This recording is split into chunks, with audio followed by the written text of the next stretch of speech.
Hey friend, and welcome back to the channel. Today, I'm excited to be talking about EarthBound on Super Nintendo. And while we are going to talk about EarthBound, of course, I actually, for this review, played this really exciting version of Mother 2, or further, this is MaternalBound Redux, which was put onto a physical cartridge for Super Nintendo so I could pop it in and play it on original hardware. And this version I actually got from a site called OCD Reproductions. I've purchased physical games from them a couple times and have always had a great experience, so maybe worth checking out. This isn't a sponsor or anything, I just have bought from them and am excited to be talking about this version of the game, so on and so forth. Overall, before we get started, I just wanted to say thank you so much for checking out my content. If you liked the video, please consider liking and subscribing. Your support really helps a small creator such as myself. And I'd also love to just have your thoughts on this video, this game, and your support in future videos as well. EarthBound is set in a quirky, modern-day version of small-town America, following a young boy named Ness and his friends as they kind of uncover these cosmic threats looming over their world. It's kind of a coming-of-age story with a lot of absurdist humor, psychic powers, and a whole lot of satire. Somewhat a funny way to first experience this game. I originally beat it probably about 20 years ago, playing it on an old CD that my dad's buddy gave him, and that CD contained SNES 9X and a ton of ROMs, probably the whole Super Nintendo library packed onto it. And I just happened to click on EarthBound and really fell in love with the art style right away. It really kept me hooked that it was this strange, kind of modern setting, this kind of surreal RPG unfolding in what felt like a kid's neighborhood in America. And that was something that I hadn't seen in a JRPG before, and it really stuck with me. I really had a blast back then, and I was honestly too young to really connect with a lot of the themes in a different kind of way. So I really thought, you know, was my love for the game and enjoyment of it just nostalgia, or was it really something deeper than that? And that question came back to me recently because I watched this very cool documentary called EarthBound USA, which was released by Fangamer. I highly recommend checking it out. It dives into the community around EarthBound and the passion surrounding the game and kind of the 90s and the 2000s and such. And just found that to be really fun, and it inspired me to go back and play this game. Now, the version of the title I played specifically is called MaternalBound Redo. It is a fan-made, kind of enhanced version of the title, and I played that for this video, and it's been amazing kind of revisiting the world with fresh eyes, and I'm excited to share how it holds up to this day and how my experience with MaternalBound Redo really was, and if it was worth giving that version a try compared to playing the original EarthBound. So let's dive in, kind of starting with the gameplay of the title. At its core, I think most people would describe EarthBound as a pretty traditional turn-based RPG, but it's filtered through this lens of suburban kind of surrealism. You'll explore towns, you'll talk with eccentric NPCs, you'll battle bizarre enemies, and slowly build your party while unraveling the game's central mystery. And the loop is familiar, yes, you're exploring, you're fighting, you're leveling up, and repeating that, but the flavor is anything but. And a lot of that flavor really comes from the mechanics and how they differ from other JRPGs of the time, and honestly of today. The combat, yes, it's turn-based, but it does have a little twist. A great example is like the rolling HP meter. So when you take damage, your health kind of ticks down like an odometer, and this kind of gives you a small window to heal before you actually die. And I really like this mechanic. It adds a surprising layer of strategy. And there were definitely moments where I survived, literally by the skin of my teeth, frantically healing before the meter hit zero as I jump through the battle as quick as possible. This game does, of course, contain some type of magic system, and here it's called psychic points. It's called PP. I'm not going to say that too much because it just doesn't really roll off the tongue super well. But psychic points are essentially EarthBound's version of MP, mana, magic points, you know, whatever you want to call them. They show up in a ton of games. And here they're crucial to survival. So you'll use this to cast psi abilities, and these range from healing to buffs to these devastating offensive attacks. And there's 3 party members, Ness, Paula, and Pooh, who all have psi abilities.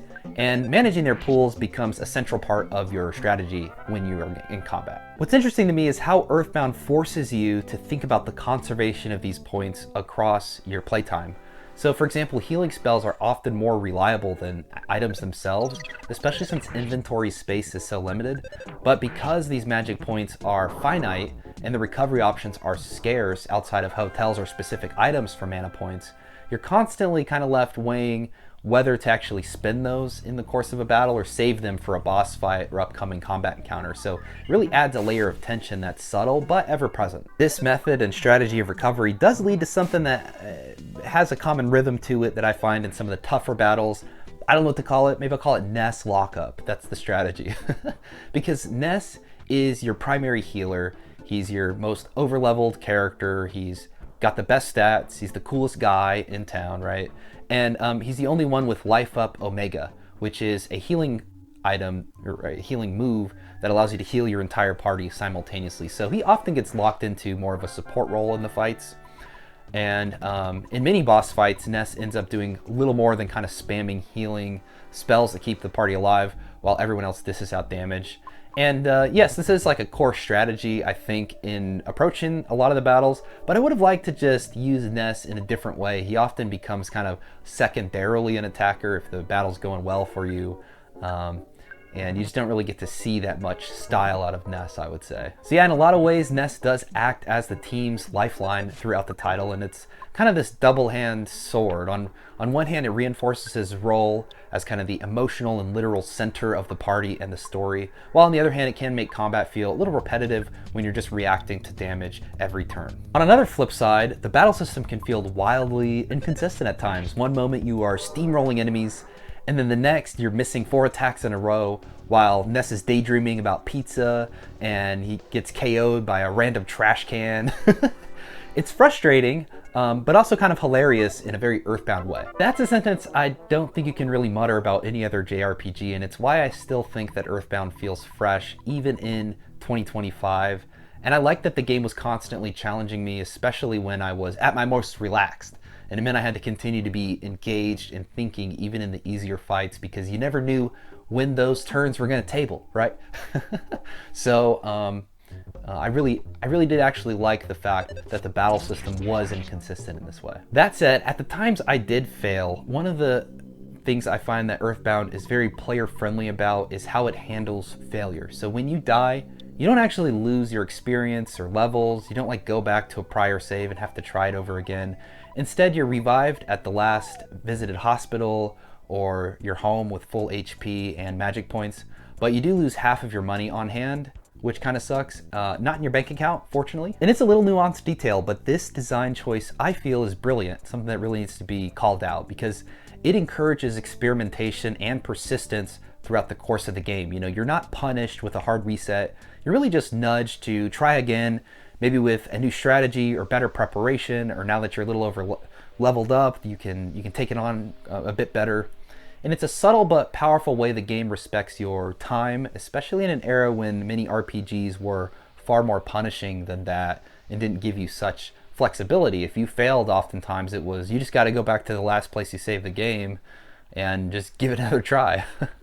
But because of this style, I often felt I was very encouraged to continue pushing on instead of, you know, retreating with my experience in hand and trying again, which is something that you might face in other JRPGs. I'm sure you've played a title where you were like 70, 80% through a dungeon, or you made it to the boss, but you had no healing items, your party was in disarray, and you're like, all right, well, my choices are to go back and try again, or yeah, to honestly, you know, fail, because I know that's what's gonna happen, and then I'll have to lose all my experience and items and so on and so forth. So I really did like that. I think it creates a really satisfying gameplay experience along the way, because in Earthbound instead, I knew the worst thing that could happen to me is I'd lose a little money, but I'd keep all of my experience, and as a result, I decided to push on a couple times throughout the title to fight the boss, and actually ended up beating the boss.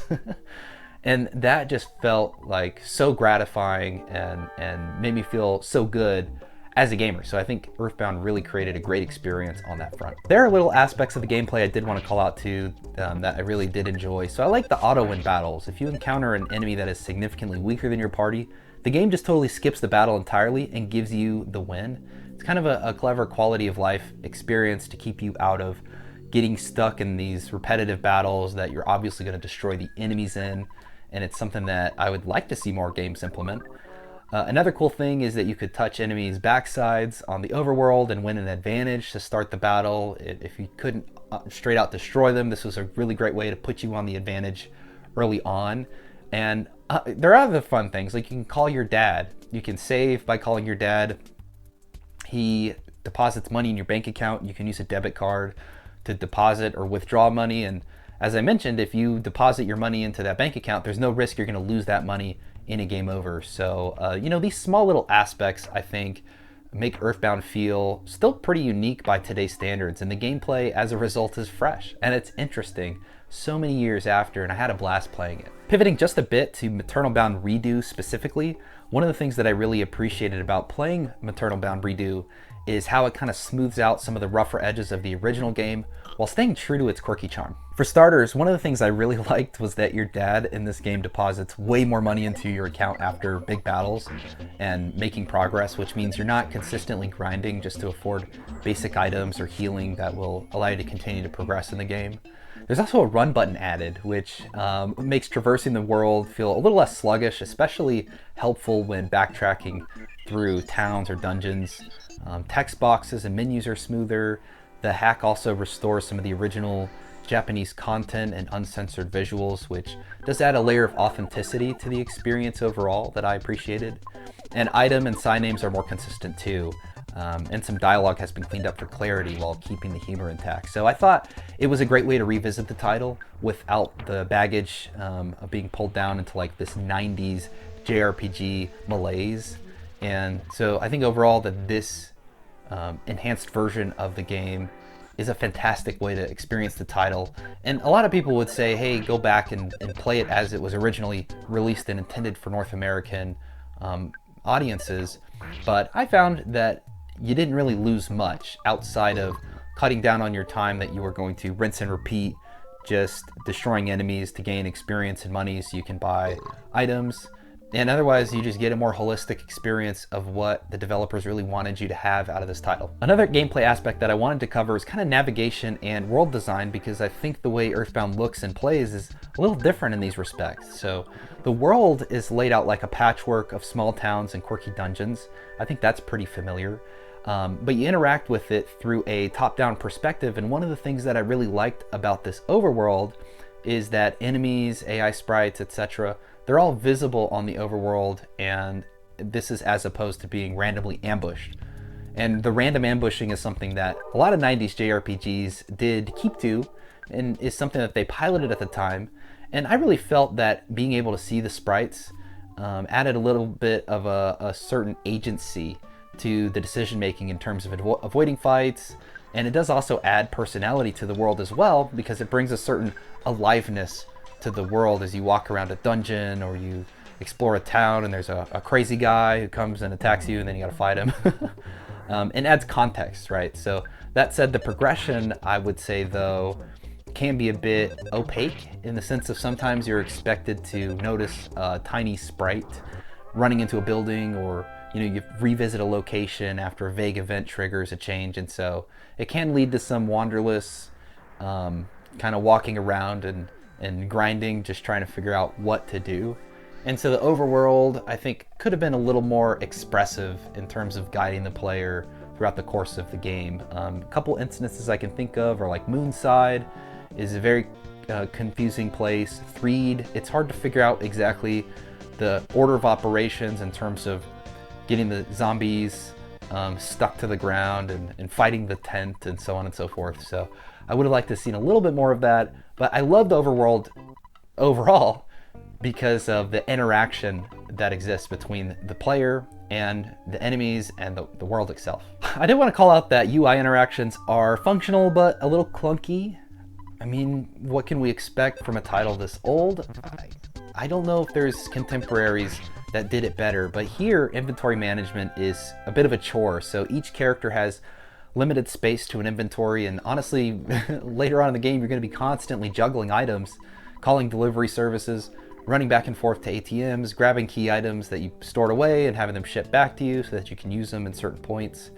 And I feel like a lot of this really slows down the pace of the game and adds unnecessary friction a bit, especially when you're deep in a dungeon and you realize, oh, I forgot to withdraw cash, and you go through one dungeon and there's a guy standing on the other side selling items, but the only way to buy those items as if you had a ton of cash on you, or now you have to go back to town and rerun the whole dungeon again. So it does add, I would say, a bit to the world's charm and kind of flavor and makes it a little different, but these strange mechanics are not present in other games and places. I would have liked a little more thoughtfulness in terms of how these work. Maybe expand the inventory a bit, or put key items in like their own category that doesn't affect the inventory. That would have just been a little nicer, I think. Other little gameplay quirks that I really liked, status effects is one. So these are pretty wild at times. They don't just affect you in battle, but they really bleed into the overworld. So I really did like that. And for example, you can get sick and you'll take damage while walking, or get infected with a mushroom on your head that will reverse the movement of the character via whatever button you're pressing on the D-pad. So Ness can even get homesick, which I thought was funny, and he'll start ignoring commands in battle and daydreaming about food, and it's kind of chaotic, but it really adds a layer of immersion that's rare in a lot of RPGs, I think even of its contemporaries for sure. And I also liked how each character has a distinct role. So for example, Ness is really your healer and tank of the party. He's going to be the most leveled of the party and have really the most health, and doesn't really seem to get targeted as much as other characters. Paula, she's really your kind of glass cannon. Not very strong, but has a crazy amount of psychic powers and damage that she can apply. Jeff, he's this gadget guy. He's a super smart little kid. He has these crazy inventions that do all different moves, but they can be hit or miss. Like some of them work well on some bosses, some of them don't work at all. So I had a really hard time of figuring out how to manage Jeff's inventory so he was well prepared for any fight that we were going to go into. And then you have Pooh, and he's kind of a more versatile support and offensive hybrid character. The overall composition of the party is unique and pretty fun, but one thing I did want to say is that the way in which this game introduces new characters to the party is a bit of a drag. A big part of that is a lot of them don't really get an introduction necessarily, nor do they have the opportunity to grind up to where Ness is. So, you know, Ness will be at level 20, and then when Paula joins, she's level 1. And while she will level up quickly, it does make these earlier parts of their arcs as they join the team a little more like babysitting on missions, as opposed to having a new party member who's going to help support you through these fights. And so I did find that to be a little bit of a drag. I do wish that there was more padding to the sections where we introduce those characters and give them the opportunity to grow. Jeff does get a little bit of that, but Pooh and Paula, not so much. Overall, I think EarthBound has a really fun gameplay experience. It's different. I don't know how else to describe it. With a lot of very unique ideas that in some ways work fantastically. In other ways, I think there are some opportunities for. But I do think it's a really cool case study in how games can be done differently, and something that developers should visit and gamers should give a try, just so that they can have a broader perspective on how these things could be different. And so definitely check it out. I think you'll have a lot of fun from a gameplay lens if you decide to play EarthBound. I want to talk a bit about the story now, beginning with some of the major story beats. So you begin in the quiet town of Onet, where a meteor crash has set off a chain of events that sends Ness on a journey to stop an intergalactic evil. And along the way, you're going to meet a cast of allies, each from different parts of the world, who join your quest to collect melodies from 8 sanctuaries. And by collecting these melodies, you'll kind of be at peace, right? Or obtain your ultimate level of chi so you can battle the, the final boss. I don't know how best to say that. But the story itself escalates from local oddities like fighting corrupt cops and cults to full-blown cosmic horror, culminating in a surreal and emotional final confrontation. And there's a standout early sequence involving a gang of pogo stick riding thugs in morph suits, essentially, battling the police in an arcade, and it's absurd and sets the tone perfectly. I think it's a great example of an appetizer for what you're in for playing all of EarthBound. And in those ways, EarthBound is a satire of American suburbia, consumerism, and RPG tropes. It's about growing up, facing fears, and the power of friendship, but delivers it all through a lens of sarcasm, absurdity, and emotional sincerity. The game's humor is dry, it's cynical, it's often abstract, but it's also deeply human, and it's hard for me to even nail down my favorite moments, but a few that I really liked. And none of these really relate specifically to the story itself, but I love that you could just go to the department store and you could return a packet of ketchup for $2. There's a crazy dog who's possessed by a game developer and delivers helpful advice early on in the game. The dungeon man who designs dungeons in the game and adds commentary to his design philosophy throughout, and then later literally becomes a dungeon. Like, all of that is pretty absurd when you think about it. And the game is really great at reminding you that it's just that, while maintaining a wonderful curiosity and deep connectedness to the player throughout the run. It's just a game. And I really love that the game had that sense of humor and kind of just funness about it. No matter how many times I play this, there's always some character in the title that really just throws me off guard with something that they say. But it's not all that too. I mean, Magicant is a great example of just the deepness you can get. It's a place where Ness travels and is filled with an abstract kind of representation of his past psyche, his memories, and the game begins to shift at this point from one about external conflicts to something more about finding resolutions internally. And it's a rich idea that's still contemporary in how we reconcile within ourselves things. And it's excellent to see that a game on so many spectrums of just wild can find that center point and speak to people in such a deep way. So yeah, one moment you're laughing as you talk to a dungeon, like a living dungeon. And the next you're kind of dealing with existential dread and homesickness. And this unpredictability keeps the story emotionally engaging and gives it a very unique rhythm that few games replicate. I did want to call out the game is mostly linear, but it does reward exploration both through progression of the story, the core story, and also just you as a character exploring around and leveling up and getting cool items and so on. So there are these side areas, there's optional events, there's hidden items that really flesh out the world.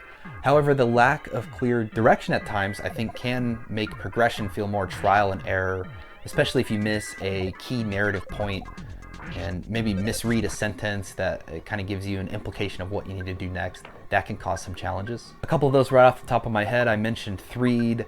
In Moonside, you have to do these warping man puzzles that send you all over the map, but aren't exactly clear of what the objective is. Standing behind a waterfall, you have to do that for 3 minutes to open the next segment of the game. I mean, how many people could follow up on that? There's a character who will tell you about it, but if you miss that, well, then you're kind of screwed as to what to do next, right? And then later you go to the Lost Underworld, which is a very cool area, but it's both expansive in scope and also challenging to navigate timely and make use of some of the cool features in that area, like restoring health and magic points. Something else that really stood out to me was the limited amount of party member development. I'm simultaneously playing an Atlas game right now and going to be reviewing that for the channel, and every one of the side characters has a lot of dialogue. They really build them up into, people who develop across the course of the game, that we get to understand their history, who they are, their motivations, and that really broadens their personality.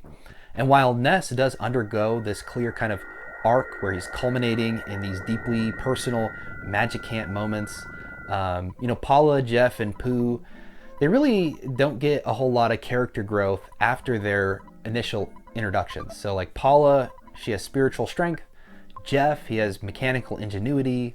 Pooh is disciplined through his training. And these are things that are established early on, but rarely expanded upon, and you do not do anything to develop their characters throughout the game. So there's no side quests, there's no goals that are personal to them or objectives, and they often feel like functional archetypes rather than evolving characters, which can make the emotional investment in those characters a little harder to sustain. There are also periods where the narrative ends up slowing quite a bit, and a lot of those large developments are from missing characters. So Paula, for example, exits your party twice in the game, and this leads to large stretches of slow, slogging battles filled with physical attacks and lacking dimensionality because you no longer have your key Psy caster in the party. So I wish these weren't really here, to be honest. And I also think it's a bit lame that Paula is the victim to these kidnappings when she's clearly one of the most powerful and spiritually connected Psy users in Ness's world. It just doesn't really click with what we understand about Paula up front. So there are a couple things that I wish could have been improved on a little bit in the narrative,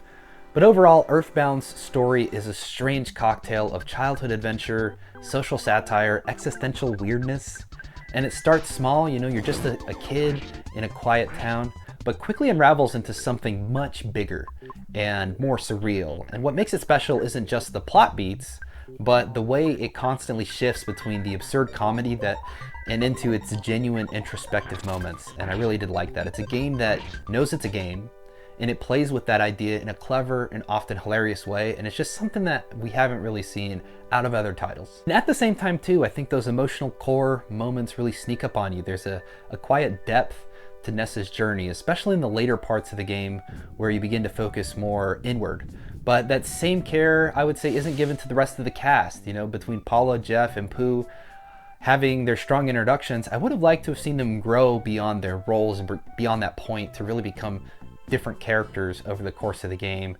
And that makes them feeling more like tools than actual companions on the journey. And while this world is full of absolute charm, the path through isn't always clear. Some progression points, they're a little obscure, like puzzles without clues. And still, even when it stumbles, I would say EarthBound's narrative really sticks with you. And it's not because it's tidy or traditional, but because it's bold, bizarre, full of heart, and quirky weirdness. And that's what I really love about its story and the world that they're delivering to us. I feel like it's super unique to do something different in the sound department, but EarthBound gets a lot of things right here. I think starting with kind of the overall sound effects. In EarthBound, they're really charmingly retro in the best possible way. You get these crispy, crunchy, full of personality sounds, and that are rooted in the SNES's limited sound chip. But instead of feeling dated, I think they often come across as stylized or deliberate, like they're part of the game's surreal aesthetic.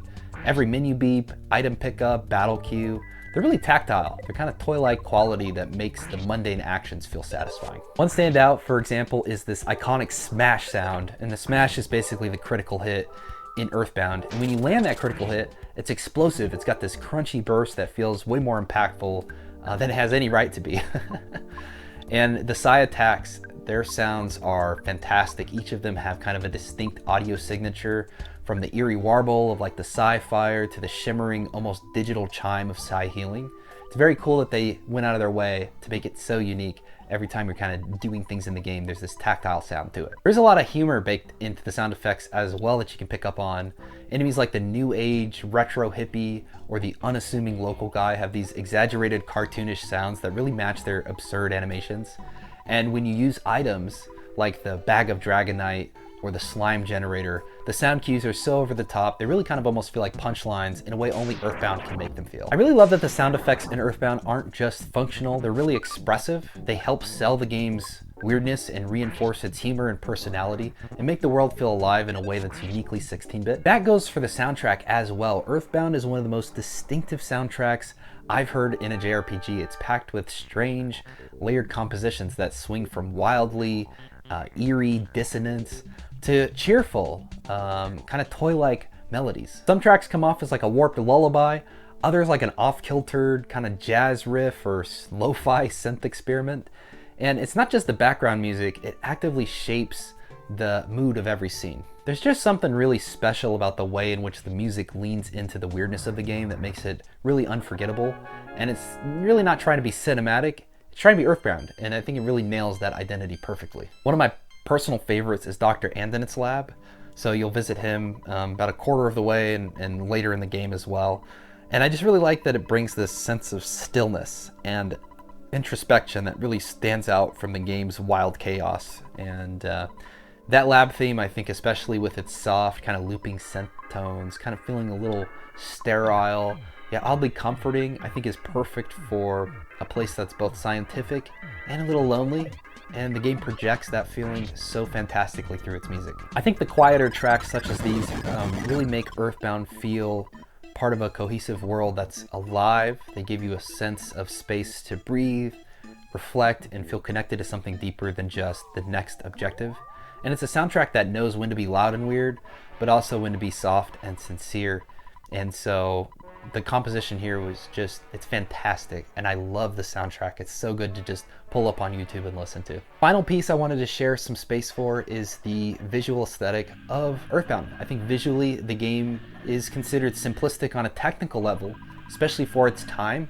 You know, when it released, the SNES era was basically over, and the PlayStation 1 was, I believe it had just come out.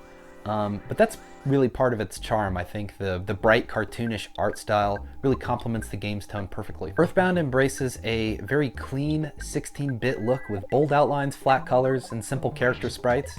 And it doesn't aim for realism throughout the title. Instead, it really leans into a more playful, almost storybook-like experience that mirrors the perspective of a child, which is exactly what you would want out of a game such as this. And it makes the world feel approachable and familiar, even if it does wean often into the bizarre at times. I love this game's imagery, whether you're exploring towns with burger joints, arcades, and department stores. These are all rendered in really bright and kind of blocky tiles, but the game constantly subverts this normalcy into more surreal enemy designs, psychedelic battle backgrounds, dreamlike environments. Great examples being Moonside or Magicant. And I just really liked how all over the spectrum, again, stylistically this game was. Visually, the aesthetics are just out of this world. And it's honestly not just the world itself. The enemy sprites are where the art style, I think, really shines. There's some crazy enemies in this game, and you'll find everything from abstract art, like a painting, possessed coffee cups, corporate executives, and hippies. Each have a design that is so exaggerated and weird, but also very readable and distinct. And NPCs too are quirky and expressive despite their limited animation, often defined by a single kind of visual gag or outfit. And I just loved so much about just exploring this world, fighting its enemies, looking around. There's just really nothing quite like it. I think its history and its characters really speak to things both internal and external. EarthBound really thrives on contradictions, and we'll see those throughout the game. It's hilarious, it's frustrating, it's heartfelt, it's absurd, it's strategic and chaotic all at the same times. And I love the modern setting. It's like an RPG unfolding in a kid's backyard, complete with sarcastic neighbors and psychic powers. The mechanics can be janky, the pacing a little uneven at times, and the inventory system is a total nightmare and sinks up a lot of time, but the charm, the music, and the writing really make up for it. It's truly an experience that I think sticks with you long after the credits roll, and it's a game that you absolutely must play. It's a classic for a reason. And I think it continues to define some of the greatest aspects of the best JRPGs out there. EarthBound is at the top of that list for me. I could rant a lot about this game, the series, my passion for it, and my interest in it, but I'll leave it right there. I do appreciate you checking out the content. And again, if you did enjoy this video, please consider liking and subscribing. Would love to have you along for this journey as I just play games, talk about them on the channel, and love to connect with people who have done the same and kind of hear their thoughts and opinions. So if there's anything I missed talking about EarthBound today, please share it. I'd love to hear your perspective as well. And otherwise, stay well, stay healthy. I really look forward to seeing you on the next video. All right, guys, peace.